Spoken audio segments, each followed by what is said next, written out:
इतिहास ने उसे महान बाद में कहा, लेकिन कलिंग से पहले अशोक सिर्फ एक अजेय राजा था जो अंदर से खाली था। अशोक एक ऐसा सम्राट था जिसकी ताकत देखकर सभी डर जाते थे। उसके पास सेनाएं थीं, सत्ता थी, लेकिन दिल में खालीपन था। हर जीत के बाद उसे लगता अब सब कुछ पूरा हो गया, पर मन कभी शांत नहीं हुआ। वो राजा था, पर अकेला भी था। दरबार में लोग डरते थे, रिश्तों में दूरी बढ़ती जा रही थी। फिर सामने आया कलिंग, एक राज्य जो झुकने को तैयार नहीं था। अशोक को लगा, अगर मैं इसे जीत नहीं पाया, मेरी सत्ता अधूरी है। युद्ध से एक रात पहले अशोक अकेले छत पर खड़ा था। नीचे सोते सैनिक उसे याद दिला रहे थे कि हर जीत की कीमत होती है। उसने सवाल उठाया, क्या मैं सही कर रहा हूं? लेकिन राजा सवाल नहीं करता, आदेश देता है। कलिंग से पहले का अशोक निर्दयी नहीं था, बस खोया हुआ था। और यही खोया हुआ इंसान कलिंग के बाद पूरी तरह बदलने वाला था। अगर आप जानना चाहते हैं कि अशोक कैसे बदला, क्यों बदला और किस कीमत पर, तो अगला भाग मिस मत कीजिए। कलिंग का युद्ध सिर्फ जमीन का नहीं था, ये अशोक की आत्मा का युद्ध था। और वही युद्ध उसे सम्राट से महान इंसान में बदलने वाला था। कलिंग का युद्ध खत्म हुआ। धूल और राख में छिपा हर दृश्य अशोक की आंखों के सामने था। वो सैनिक नहीं, आम लोग थे। बच्चे रो रहे थे, बूढ़े घायल थे, और हर मुस्कान अब टूटी हुई थी।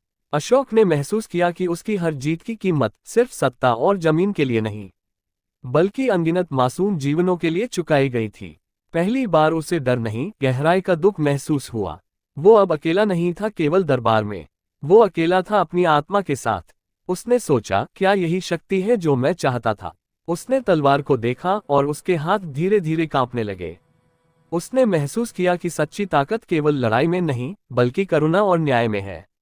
अशोक ने तय किया कि अब उसका राज केवल विजय और डर पर नहीं होगा। अब वो लोगों के लिए, उनके जीवन और भविष्य के लिए निर्णय लेगा। धम्म की राह की ओर पहला कदम यही था, और यही अशोक की सच्ची कहानी की शुरुआत थी। अगर आप जानना चाहते हैं कि कैसे एक अजेय सम्राट इंसान बन गया, कैसे उसने अपने राज्य और लोगों के लिए नई राह चुनी, तो अगला भाग मिस मत कीजिए। सब्सक्राइब कीजिए और अशोक की असली कहानी देखिए। कलिंग का युद्ध सिर्फ जमीन का नहीं था, ये अशोक की आत्मा का युद्ध था। और उसी युद्ध ने एक अजेय सम्राट को खुद से हारने पर मजबूर कर दिया। कलिंग का युद्ध खत्म हो चुका था, लेकिन अशोक के भीतर का युद्ध अब शुरू हुआ था। उसे सैनिक नहीं दिख रहे थे, उसे लोग दिख रहे थे। डर से रोते बच्चे, जमीन पर पड़े घायल बूढ़े, और जीत के नीचे दबी हुई जिंदगियां। हर सांस के साथ उसका सीना भारी होता जा रहा था। उसने कई युद्ध जीते थे, कई सीमाएं बढ़ाई थी, लेकिन पहली बार उसे अपनी ही जीत सबसे बड़ी हार लगी। ये सत्ता का दर्द नहीं था, ये आत्मा का बोझ था। दरबार फिर सजा, मंत्री थे, सेनापति थे, सबको लगा अब अगला युद्ध तय है। लेकिन अशोक ने तलवार नहीं उठाई। उसने कहा, आज से कोई नया युद्ध नहीं होगा। पूरा दरबार सन्न रह गया। एक सेनापति आगे बढ़ा, महाराज, इसे कमजोरी समझा जाएगा। अशोक ने शांत स्वर में कहा, नहीं, ये मेरी सबसे बड़ी ताकत होगी। उसी दिन अशोक ने राज करना नहीं, जिम्मेदारी उठानी शुरू की। सजाएं कम हुई, कैदियों की सुनी गई, और पहली बार राजमहल के दरवाजे आम लोगों के लिए खुले। ये किसी धर्म की शुरुआत नहीं थी, ये सोच का बदलाव था। यहीं से धम्म की राह शुरू हुई, एक ऐसा रास्ता जहां जीत तलवार से नहीं, न्याय और करुणा से होती है। लेकिन सवाल अभी बाकी थे। क्या युद्ध जीतने वाला राजा शांति को संभाल पाएगा? क्या दुनिया उसे माफ करेगी? अगर आप जानना चाहते हैं कि अशोक ने धम्म को पूरे भारत में कैसे फैलाया और कैसे एक सम्राट इतिहास से भी बड़ा बन गया, तो अगला भाग मिस मत कीजिए। सब्सक्राइब कीजिए। कलिंग की राख, बच्चों की चिल्लाहट, बूढ़ों की थकी सांसें, हर मुस्कान टूटी हुई। अशोक ने पहली बार महसूस किया कि यह जीत सिर्फ जमीन और सत्ता के लिए नहीं थी, यह अनगिनत मासूम जीवनों की कीमत पर आई थी। हर कदम अब सिर्फ सत्ता के लिए नहीं था।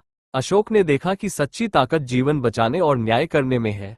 उसने अपने साम्राज्य में बदलाव की शुरुआत की, रास्ते बनाए, कुएं खोदे, अस्पताल बनवाए, और हर गांव में आशा की किरण फैलाई।